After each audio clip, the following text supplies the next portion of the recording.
Alors les amis, on recommence. Deuxième scène. Action.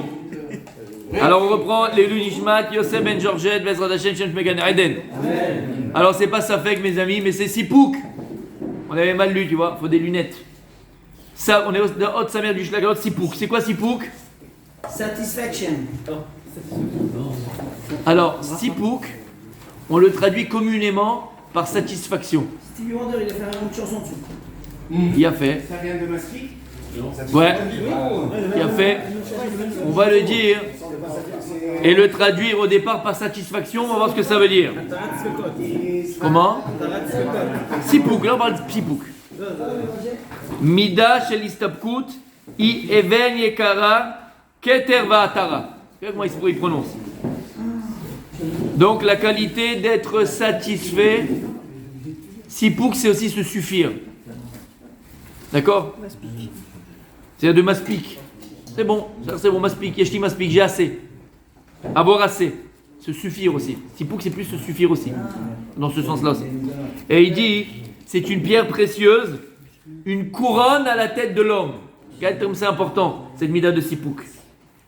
Ashrav ba'olam azeh vetov lo lamaba. Quelqu'un qui a cette qualité de se suffire de ce qu'il a, d'être satisfait de ce qu'il a et d'être content de ce qu'il a. Il est heureux dans ce monde, et c'est ce qu'on a un peu parlé hier. Ah là là, t'as raté mon truc. Il est heureux de ce qu'il a dans ce monde-là, et il héritera du bon et du bien et du lachlemout éternel dans l'olam. Abba. Bol amazé ashrav ki washir.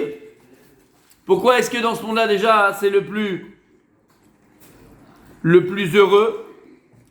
Ki washir, parce qu'il est riche. Parce qu'il est riche. Comme il est écrit dans Pirkei Avot. On l'a vu hier ça mon sadique. Eze washir à sa mère Bechelko. Quelle personne qui est évidemment riche? C'est la personne qui est heureuse de son sort. Regarde, on est en plein dedans, je ne sais pas qui a parlé de ça.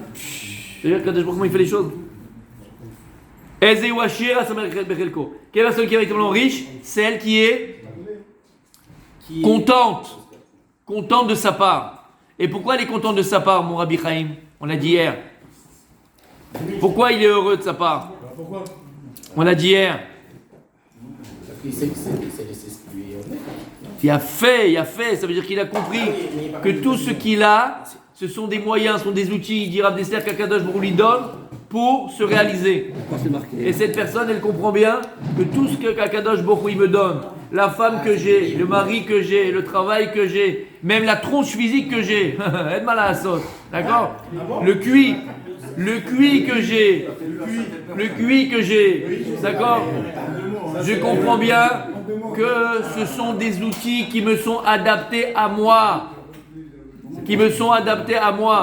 et ce sont les meilleurs moyens que Dieu il me donne pour me réaliser. C'est pour ça que c'est marqué Bechelko, pas parce que ce que j'ai.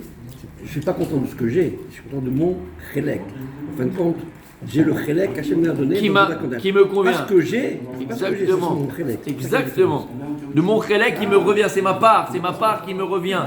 Et comme on a dit, une personne qui a cette vision de la vie, une personne qui a la vision de ce qui lui arrive et de ce qu'il a, cette vision qu'il a, c'est l'un le plus heureux du monde. Pourquoi? Parce qu'il n'est plus dans la jalousie, il n'est pas dans le regard des autres, il n'est pas dans l'envie de ce que l'autre a, parce qu'il a très bien compris, comme on a dit hier, que ce qu'il a lui appartient vraiment. Et ce qui est Chutz Mimeno, ce qui est à l'extérieur de lui, n'est pas compatible à ce qu'il est, n'est pas apte pour lui, donc ne lui revient pas. Arrête, comme on a dit hier, arrête de fantasmer sur la femme de l'autre. Pas encore une fois au niveau de fantasmer physique. C'est deux choses différentes. Non, c'est le cours d'hier. C'est deux choses différentes. Non, on n'est pas là. On va expliquer, on a dit hier. C'était là hier, non? T'étais là hier, Rabbi Aaron? Rabbi Aaron, t'étais là hier? T'as compris? Il y a des gens qui fantasment sur la vie de l'autre. Et quand je dis fantasmer, pas dans le sens d'accord péjoratif du terme, ou fantasmer dans le sens, il rêve sa vie par rapport à la vie de l'autre. Il fantasme, comme on a dit, il t'invite à Shabbat, tu vois la femme de l'autre, comment elle est gentille, mignonne, elle s'occupe de son mari, elle est là, elle est nina, elle est machin. Et toi, tu comprends une chose, sache une chose, la femme que tu as, c'est la seule qui est capable de supporter tes lourdeurs. La femme du voisin, elle t'aurait pas supporté, elle t'aurait jeté depuis longtemps. Mais je suis sérieux quand je parle. C'est la seule. Non, mais c'est vrai. Et vice versa, là, on est des hommes. Hier, j'ai dit différemment s'il y avait des femmes. Mais là, je le dis à nous. D'accord? Il n'y aurait pas de divorce. Comment? Il n'y aurait pas de divorce. C'est-à-dire? Bah, si chacun avait. Non, on a expliqué ce qu'est le divorce. Le divorce, c'est tout simplement deux flemmards qui ne sont pas capables de travailler sur leur midote. Arrête tes histoires. C'est tout. Arrête tes histoires. Arrête-moi tes histoires. Et la preuve. Tu sais que tu veux que je dise quelque chose? Rabbi Aaron, qu'est-ce que t'as dit? C'est trop facile. C'est vrai. Tu te rends compte de la gifle qu'on prend? C'est tellement facile qu'on passe à côté. C'est vrai ce que tu dis. C'est tellement simple. On l'avait dit. C'est tellement simple. Et la preuve, c'est que il n'y a pas un couple que je connais. Pas un couple que je connais. C'est un exemple qu'on donne. Mais il n'y a pas un couple que je connais. Nous, chacun d'entre nous, qui passe pas par une phase de turbulence dans son couple. Et comme on a dit, alors, ce qu'une dame m'avait dit, j'ai beaucoup aimé, moi j'avais dit c'était entre 35 et 45, elle avait dit quelque chose de très joli, 39-45. C'est comme la guerre. Elle avait dit ça. Moi j'aime bien. Mais moi je dis c'est entre 35 et 45 ans, c'est même des fois 50 ans, c'est l'âge de turbulence.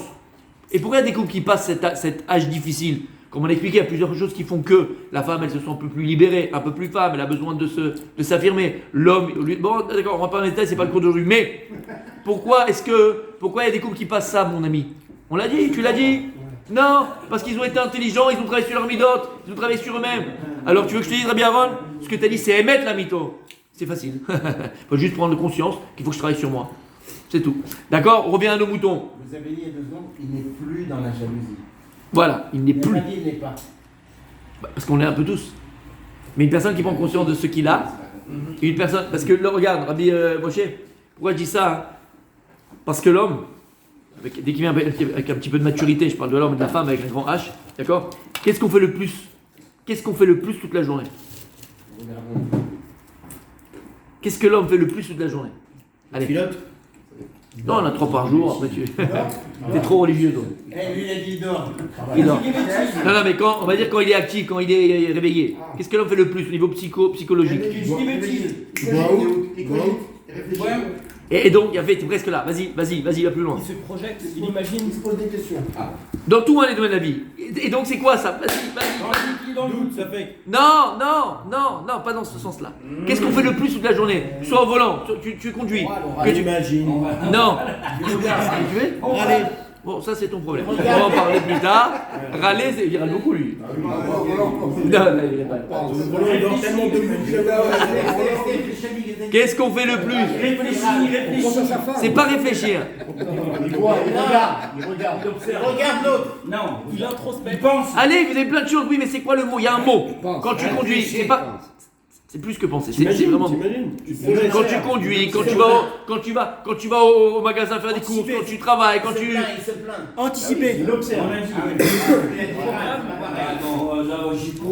Aïe. Qu'est-ce qu'on fait le plus de la journée? C'est ce qu'on fait le plus de la journée? L'homme, il juge. Quand tu conduis, tu juges. Arrête de dire. Bien sûr. Quand tu conduis, tu juges, tu vois la distance, tu vois le machin, tu juges. L'homme, le plus qu'on fait de la journée, c'est juger. Pas juger dans le sens juger, tu comprends, juger. Juger, c'est jauger, tu vois. On mesure, on juge, on jauge. Tu comprends? Toute la journée, c'est que ça. Tu entres à la maison, tu vas voir la température à la maison, tu vois. Tu juges aussi la température. Comment ça va être? Qu'est-ce que je vais dire? Qu'est-ce que je vais dire? Au travail, tu juges. Quand tu fais les courses, qu'est-ce que tu fais? Tu jauges, tu juges, tu analyses. Tu comprends? Toute la journée, c'est ce que tu fais. Ok? Pour juger, faut juger toi. C'est pour ça, bien sûr.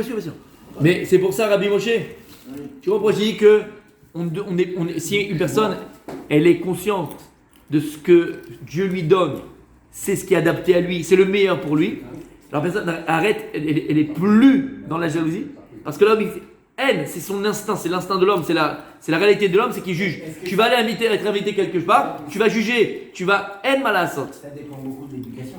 Oui, c'est vrai, mais c'est pas péjoratif. Hein. Non, parce qu'il y a des gens Encore qui une fois. arrivent à éduquer leurs enfants sans être jaloux l'un de l'autre. Bien sûr. Mais ça n'empêche que. Mais c'est des caractères. Et tu juges quand même. Haine malasot. Je veux dire, Dieu est pas jaloux, juge, je veux dire ma vie. Analyser, jauger, juger. Même en général, après, quand tu analyses, tu juges des choses. Lui, il est Tu comme l'analyses, ça. tu la juges. Dans tout ce que tu fais, dans un business, même au magasin, tu peux avoir au Chérat, tu fais. Tu analyses, mais tu juges. Moins cher, plus cher. C'est mieux pour moi, c'est mieux pour l'autre avec les enfants. Tu comprends? Mais c'est ce qu'on fait le plus de la journée. C'est ce qu'on fait le plus de la journée. Top, les amis. N'importe quoi, pour tout tu juges, il a raison, juste pour On fait pour tout. On voit des gamines Pour passer tout. qui sont dégoûtées, tu dis. Je vais te dire plus que ça. Tu viens à la synagogue, première chose que tu fais, t'analyses. Où je vais m'asseoir? Je juge. Ah, mais s'il va venir, il va râler, il va pas râler, l'autre machin, je lui prends ça. Mais c'est la vérité. Tu fais que ça toute la journée. On fait que ça toute la journée. Bon, bref, c'est aussi un autre sujet, mais c'est pour répondre à ce que tu as dit, Rabbi Moshe. Tu comprends? Tu comprends? C'est ça que j'ai dit que tu es plus jaloux. Parce qu'il y a quand même des petites. On juge, donc on compare. Voilà, ça arrive tous les jours. Et encore une fois, hein, il dit le Rabbi ici, c'est ça. On a dit quelque chose d'extraordinaire. Et il a fait. À partir du moment où une personne elle arrive à cette mida, d'être vraiment consciente que ce qu'il a, ça lui appartient vraiment. Et encore une fois, je rigole pas. La femme, il faut qu'elle comprenne aussi de ce côté. On a expliqué hier, par rapport à la sota. Tout celui qui pose ses yeux sur ce qui ne lui appartient pas, donc il désire quelque chose qui ne lui appartient pas, il envie quelque chose qui ne lui appartient pas. Ce qu'il voulait, il ne l'aura jamais. Et ce qu'il avait, on lui prend. On dit pourquoi? Parce que, comprends une chose. Ce que tu désires, ce que tu as envie, tu l'auras jamais. Pourquoi tu l'auras jamais? Mais Khabibi, on vient t'expliquer. Toi, tu fais du 40. La chaussure fait du 43. En malasot. C'est pas adapté à tes pieds. Elle n'est pas à ta mesure. Tu as compris? Elle n'est pas à ta mesure. Donc, tu l'auras jamais. Non, mais il y a des gens. Et autre chose, je termine. Et ce que tu avais, c'est pas vrai ce qu'il a dit à Aaron. Et ce que tu avais, Tu l'as plus. ben tu l'as plus, tu le perds. Pourquoi tu le perds? Parce que tu ne t'es jamais investi dans ce que tu avais vraiment. Tu as toujours conscience de ce que tu avais. Tu étais toujours à comparer par rapport aux autres, à regarder ce que les autres ils ont, et tu t'es jamais investi véritablement dans ce que tu avais. Donc à la fin, tu le perds.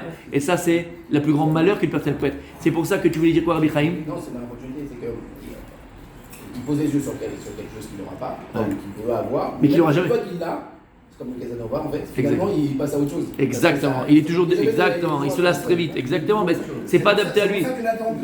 Il a fait. Et c'est pour ça qu'on a dit hier, on a dit, il a fait. Une personne qui arrive à ce sipou, qui s'est satisfait simplement et content véritablement de ce qu'il a. Parce qu'il a compris encore une fois. Aujourd'hui, on n'a plus le droit. Non. Aujourd'hui, d'accord, les moyens que j'ai, ce sont les moyens les plus adaptés à ma personne pour me réaliser. Et ça n'enlève en rien l'ambition. Parce qu'au contraire, il faut avoir de l'ambition.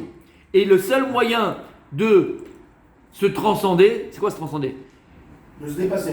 Bien fait. Et donc d'avoir encore plus que ce que j'ai aujourd'hui. Le meilleur moyen, c'est de prendre conscience que ce que tu as aujourd'hui. Et d'utiliser ce que Dieu te donne aujourd'hui. Et à partir du moment où tu utiliseras À bon escient. les natsel, comment on dit les natsel? Utiliser, Non, les natsel. profiter. Non, exploiter. Lorsque tu exploiteras au maximum ce que Dieu t'offre, c'est le meilleur moyen que Dieu te donne encore de nouveaux moyens, encore plus grands, pour que tu grandisses. Mais si tu ne comprends pas ce que tu as, tu ne regardes même pas ce que tu as, tu ne t'avises pas dans ce que tu as, tu vas le perdre. Et c'est ça, ce qu'il appelle en français, mon sadique, passer à côté de sa vie. Passer à côté de sa vie. On avait expliqué hier, il y a trois choses qui font sortir l'homme de son monde à lui. De son monde. Et tu sors de là, exactement. La kina, c'est la jalousie. La ta'avali, etc. Tu avais tout pour toi, tout est bon, tout est bien, tout est tranquille. Qu'est-ce que tu fais? Tu perds ton monde. Et le monde que Dieu t'a donné, il aimait Vorach. Le monde que Dieu t'a donné, il aimait Vorach. Il aimait Vorach, il est béni. Et tu as tous les moyens pour construire quelque chose d'extraordinaire, construire quelque chose de grand. C'est pour ça qu'il dit, regardez ce qu'il dit le Rav. Ashrav ou ki ou Ashir. C'est quoi Ashrav? Heureux lui. Quel est le premier Teilim? Aleph. Ashraïch, Asher lo ala be'atzat reshaim, tzadikim lo yashav, tzim lo yashav. D'accord? Ashrav. Depuis la nuit des temps. Les plus grands philosophes du monde et l'homme s'est posé la question, il est où le bonheur? Il a fait. Il est où le bonheur? Et l'homme, il est à la quête du bonheur. Et c'est pour ça que l'homme va s'acheter des bonheurs imaginaires. Parce qu'il ne sait pas, il ne comprend pas où est le bonheur. Et la majorité du monde, premier Rav Dessler, du Mirta Meyahu, les gens ils veulent s'acheter leur bonheur. Comment? Ouvrir le marat, pour eux, c'est pas le bonheur. Il a fait, et plus que ça, je vais te dire. Il a fait, mais plus que ça, je vais te dire. Il y a des gens, Rabbi Aaron, qui vont penser que le bonheur il s'achète. Ils vont penser que le bonheur il s'achète. Et c'est pour ça que tu verras, ils sont toujours dans le plus, mais dans le plus, et dans le folklore, et dans le fou. Pourquoi? Et il renchérit à chaque fois. Pourquoi? Parce qu'il ne comprend pas qu'il s'éloigne du bonheur. À partir du moment où un bonheur, tu peux l'acheter, c'est plus un bonheur. Un bonheur, c'est quelque chose qui est intrinsèque à lui. Comprends bien ce que c'est. Le bonheur, il dit Rav Dessler, c'est quelque chose qui ne dépend pas de la matière. La voiture, c'est un bonheur quand même. Non, tu t'es fait plaisir en français. C'est pas un bonheur, ça dit. Alors il y a fait. Quelle est la différence?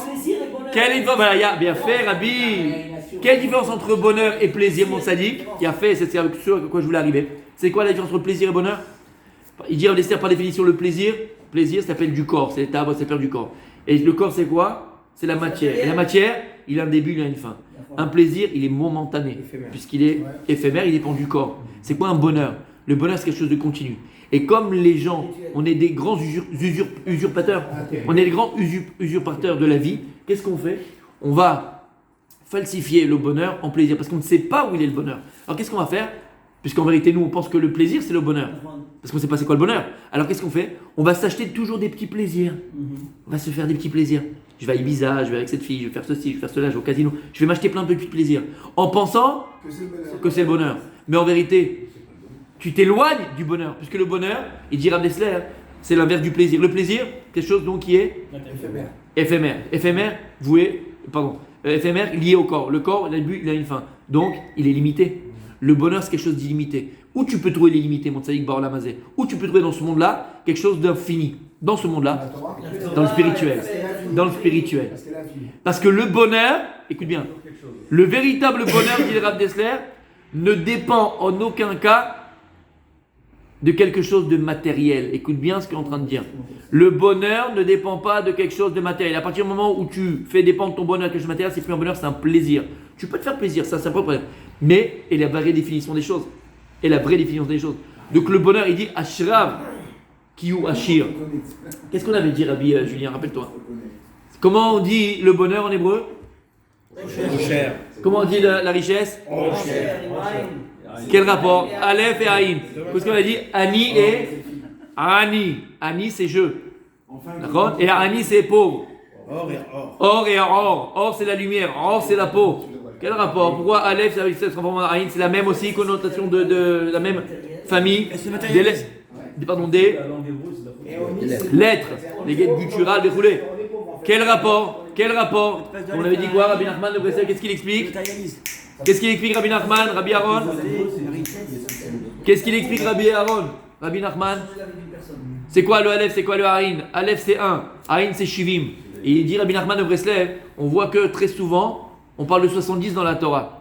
Les Shivim, Panim la Torah, Shivim, les Shonot, Shivim, Umot, Shivim, il y a plusieurs 70 dans la Torah. D'accord? Il a fait, c'est quoi 70? Il dit Rabbi Nachman qu'il y a Aleph. Aleph c'est quoi? Yud Kevavke. Yud Kevavke c'est Aleph. D'accord? C'est Yud Kevav 26. C'est qui? C'est Echad. C'est quoi Echad? C'est le Mekor. C'est le Mekor. C'est la source de tout. Un contient tout en lui. Echad, Akadosh Baruch Hu contient tout en lui. Lorsqu'il y a un pisour, lorsqu'il y a une dispersion, lorsqu'on perd cette concentration atomique et elle se disperse, on arrive toujours à 70. Il y a un Lachon HaKodesh. C'est l'hébreu. Lachon HaKodesh, la langue sainte. Lorsque, après, quand je vous va me balbel et Taolam, combien de langages? 70. Il y a une seule Torah, Echad. Mais combien elle a de facettes? 70. Il y a une nation, Gol Kadosh Ba'aret, c'est qui? Israël. Mais elle se disperse en 70 nations. Donc le 70, c'est le pirout, c'est la dispersion. T'as compris? C'est-à-dire que le Echad, c'est la source. C'est le maximum. Tu comprends? Alors ici, c'est pareil. Quand on dit Ani et Ani avec Aleph, ça veut dire je. C'est quoi je? Je contrôle, entre guillemets, mon existence. C'est quoi contrôler son existence? C'est que je choisis, je suis, je me réalise. Je ne vois pas la femme de mon voisin, je ne vois pas la maison de mon voisin, je ne vois pas l'âne de mon voisin, je ne vois pas la voiture de mon voisin. Je suis heureux de ce que j'ai. Je contrôle ma vie dans le sens où je choisis, donc je suis. Plus je choisis, plus je deviens, plus je suis, plus je me réalise. Ani avec Aleph. Aleph, c'est Aloufo chez l'Olam. Je suis Aloufi à l'Olami. Je suis maître de mon monde. Je ne me laisse pas s'aborder par le Yetzerara. Et qu'est-ce qu'il fait Yetzerara Biaron? Il veut transformer le Aleph en Aïn. C'est quoi Ani? C'est quoi un pauvre dans la Torah? Un pauvre, c'est quelqu'un, par définition, qui dépend des autres. Eh bien, c'est pareil. Tu peux être soit Ani, et tu dépends de personne que de toi-même, c'est que tu choisis, t'es là, t'es dans le bon, dans le positif, dans l'essentiel, ou bien tu te laisses bananer et contrôler et guider par qui? Par tes pulsions, ton Yetzirah. Et tu deviens quoi? Un pauvre? Un pauvre type. T'es un Ani. T'as compris? T'es un pauvre type. T'es un pauvre type. Tu te laisses aller, tu te laisses machin, tu te laisses bananer. Ça, c'est Ani. Pareil. Osher ben Osher. Le début du bonheur, c'est quoi? C'est Arachir avec Aïn. Mais ça suffit pas. Ça suffit pas. Faut arriver à quoi avec Aleph? Et Zéou Achir, Aser Mevchelko. La véritable personne qui est Achir, la véritable richesse que Dieu te dit, c'est quoi? Lorsque tu es heureux et tu es content et tu as pris conscience que ce que tu as, la part que tu as, c'est la meilleure pour toi. Alors là, tu vas atteindre le quoi? Tu vas transformer le Achir, avec le Harin, tu vas le transformer en Osher, avec bonheur. Shamata, on continue demain, Bezrat Hashem.